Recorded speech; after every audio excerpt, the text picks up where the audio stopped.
Welcome to the so-called Commie Corridor, the strip of New York City where the Red Scare never really scared anyone.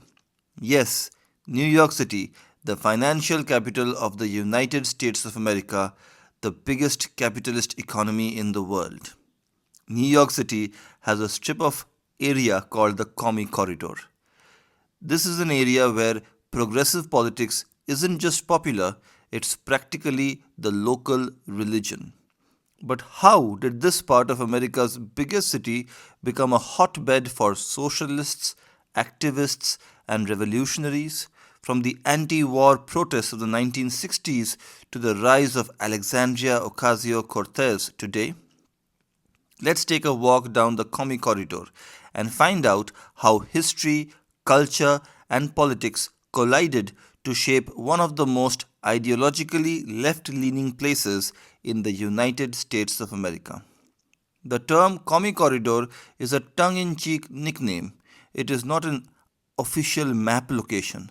It is often used to describe neighborhoods in New York where liberal, progressive, or even socialist politics dominate. It generally includes places like the Upper West Side of Manhattan, parts of Harlem, Columbia University's neighborhood, and into Brooklyn, especially Park Slope and Williamsburg. These areas are known for their political activism, artsy vibes, and a population that loves public radio and votes blue, really blue. The roots of the Commie Corridor go back over a century. In the early 1900s, New York was a melting pot of immigrants, laborers, and intellectuals, many fleeing European fascism or czarist repression. With them came socialist newspapers, labor unions, and a belief in social reform. By the 1930s, the American Communist Party had its strongest base in New York City. Leftist ideas were everywhere in the garment unions, in Jewish neighborhoods, and especially around universities. Even after McCarthyism in the 1950s tried to stamp out anything red, New York remained a stronghold of progressive thought. New York, the city of Wall Street. Very interesting. Columbia University played a huge role. Student protests against the Vietnam War in the 60s put Morningside Heights at the center of national attention in the United States of America. Many professors in the area were openly Marxist or at least deeply critical of capitalism.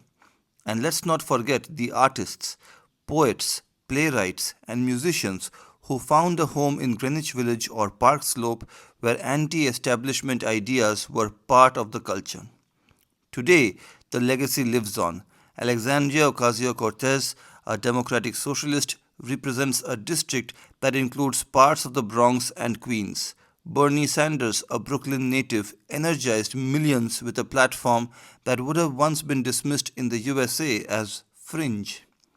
Local city council races in the Commie Corridor often feature multiple candidates running to the left of the Democratic mainstream, and you will find bookstores stocked with Marx, Baldwin, and bell hooks, and almost no patience for conservative politics.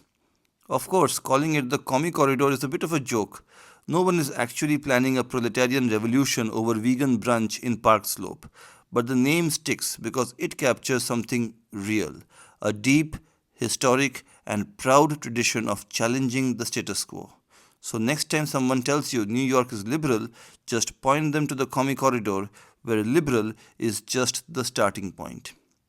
If you enjoyed this walk through radical history, give this video a like and let us know in the comments, should we explore San Francisco's Red Triangle next?